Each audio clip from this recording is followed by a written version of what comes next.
हाय दोस्तों, मैं अनिल आप सभी का आपके अपने चैनल में स्वागत करता हूं। आइए हम सभी एक प्रश्न देखेंगे जो कि क्षेत्रमिति से है और आयतन पे आधारित प्रश्न है। क्षेत्रफल और आयतन से संबंधित प्रश्न पूछा गया है और ये प्रश्न आपको जानकर ताज्जुब होगा कि ये 2 अंकीय प्रश्न बिहार विद्यालय परीक्षा समिति के लिए काफी इम्पोर्टेंट हैं।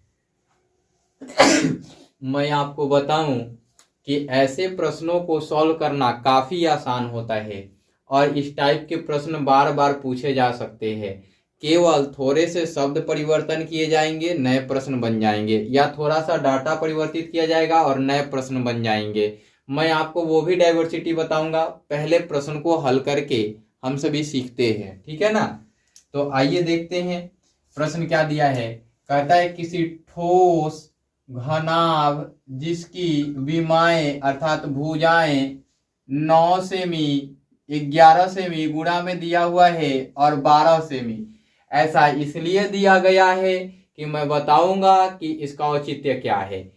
ये गुणा में देने का मीनिंग है कि विमाएं जो दी गई हैं वो आयतन पर आधारित प्रश्न है, इसलिए ऐसी विमाएं दी गई हैं। अन्यथा लंबाई चौड़ाई तथा ऊंचाई करके दी गई होती। इसमें भी लंबाई चौड़ाई तथा ऊंचाई करके दी जा सकती हैं को पिघलाकर अर्थात कि उसे गर्म करके पिघलाया गया और फिर 3 सेमी व्यास वाले कितने गोले बनाए जा सकते हैं।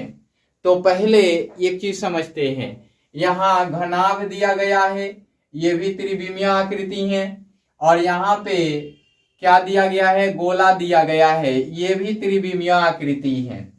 दोनों के आयतनों को निकालेंगे और दोनों के आयतनों को बराबर करेंगे और नंबर बराबर कर देंगे तो ये बराबर हो जाएगा। जिसका आयतन अधिक होगा, मान लिया कि घनाभ का आयतन अधिक होगा तो गोले का आयतन कम होगा तो ज्यादा गोले बनेंगे। इसीलिए पूछा हुआ है पिघलाकर 3 सेमी व्यास वाले कितने गोले बनाए जा सकते हैं, अर्थात कि गोला का जो आयतन होगा वो छोटा होगा। तो गोला का आयतन छोटा होगा तो एक से अधिक गोले बनेंगे, तो इसलिए मान लेंगे कि गोले की संख्या जो होगी वो n होगी, है ना। तो आइए देख लेते हैं प्रश्न को सॉल्व करने का तरीका। यहां लिखते हैं हल। दिया है या दिया गया है ऐसा लिख लेंगे। फिर क्या लिखेंगे, घनाभ जिसकी विमाएं, है ना, तो घनाभ की विमाएं, घनाभ की विमाएं कितनी दी गई हैं, 9 सेमी, मैं सीएम लिखता हूं, इंटू 11 सीएम इंटू 12 सीएम ऐसा दिया गया है। बाकी आते हैं आगे की ओर। गोले का व्यास, गोले का व्यास कितना दिया गया है, 3 सीएम दिया गया है। पूछा क्या गया है, कितने गोले बनाए जा सकते हैं, तो गोलों की संख्या बराबर, गोलों की संख्या बराबर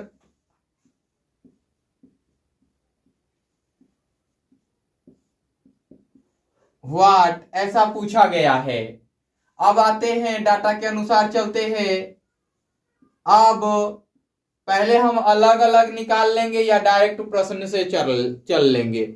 यहां पे आप डायरेक्ट चलेंगे तो भी हो जाएगा, अलग अलग निकालेंगे तो इक्वेशंस 1 2 मान लेंगे। तो मैं दोनों तरीका से बताऊंगा आपको। लिखेंगे यहां लिखेंगे माना कि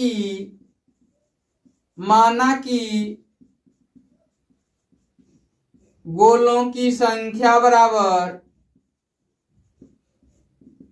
n, है ना। टोटल नंबर क्या मान लिया, n मान लिया। ये नहीं भी मानेंगे तो काम चल जाएगा, केवल लिख देना होगा, है ना। फिर क्या करेंगे, अब चलेंगे घनाभ का आयतन। क्या लिखेंगे? चूंकि घनाभ का आयतन बराबर विमाओं का गुणनफल, विमाओं का गुणनफल, ये लिखेंगे। या घनाभ का आयतन बराबर क्या हो जाएगा? 9 cm गुणे 11 cm गुणे 12 cm। ये ऐसे ही रहने देंगे, इसको इक्वेशन 1 ले लेंगे।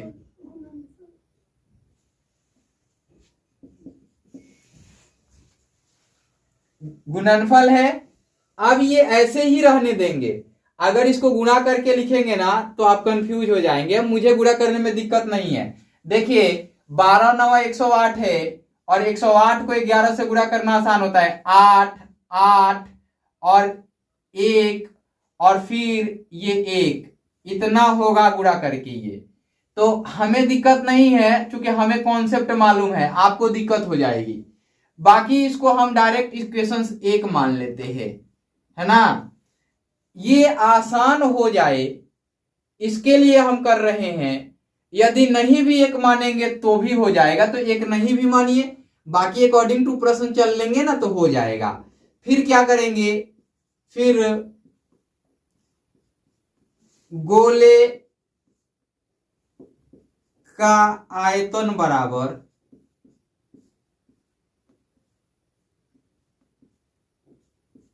आयतन क्या होगा? 4/3 पाई आर क्यूब, है ना। घन इकाई लिख सकते हैं, घन इकाई, इकाई का घन, है ना। अब या गोले का आयतन बराबर 4/3 और पाई का मान 22/7 और आर का मान 3/2 सेंटीमीटर का क्यूब, है ना। अब घन का इकाई हो गया घन वाला। अगर ये सेंटीमीटर यहां ना लिखेंगे तो इसका क्यूब करेंगे और सेंटीमीटर का क्यूब कर लेंगे। ये कर सकते हैं, कोई दिक्कत नहीं होगी। यहां पे ये एक स्टेप में ही रहने देते हैं। अब एक चीज देखिए कि यहां दोनों निकल गया। अब अकॉर्डिंग टू प्रश्न आएंगे, अकॉर्डिंग टू प्रश्न आएंगे तो क्या करना होगा? अब दोनों का बराबर करना होगा और विमाओं की संख्या लेनी होगी। तो पुनः अकॉर्डिंग टू क्वेश्चंस, है ना, ये क्वेश्चंस के अकॉर्डिंग आएंगे। तो क्या होगा? चूंकि घनाभ का आयतन बराबर n इंटू गोले का आयतन,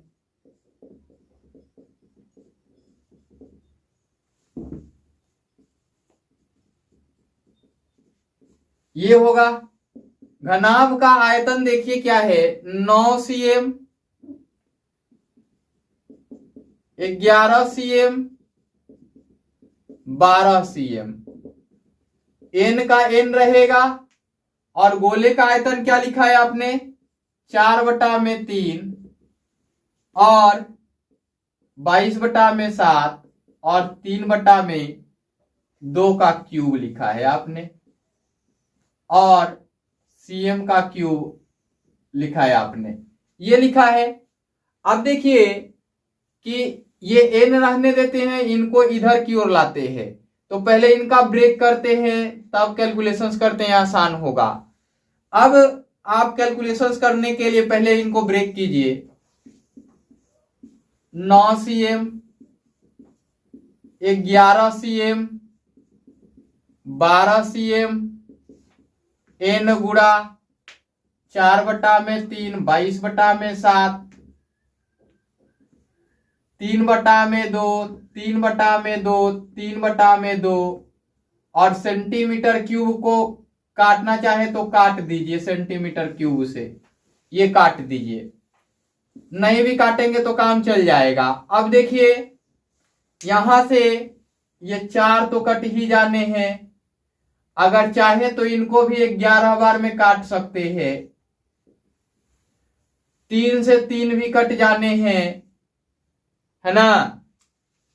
अब तो दिख गया होगा। अब ये 9, ये सीएम यहां भी कट जाएगा ना जी, ये सीएम कट जाएगा, ऊपर कटा है तो यहां पे नहीं लिखेंगे, अब यहां पे इंटू लिखेंगे, इंटू लिखेंगे, इंटू लिखेंगे, क्योंकि ऊपर तो काट दिया हमने। 9 गुणा 11 गुणा 12, नीचे हमने क्या लिखना है, 11 गुणा 3 गुणा 3, ऊपर में अब हमें क्या लिखना है, 7, ये लिखना है, और ये n हो जाएगा। अब देखिए कि हमने क्या करना है, 11 से 11 को काट देना है, 9 से 9 को काट देना है, n बराबर क्या मिलेगा आपको, 84 मिल जाएगा। यही आपका उत्तर हो जाएगा। अतः गोलों की संख्या बराबर 84, यही इसका उत्तर होगा। हमने दोनों तरीके से बता दिया आपको। इस वीडियो में इतना ही। Bye bye, take care.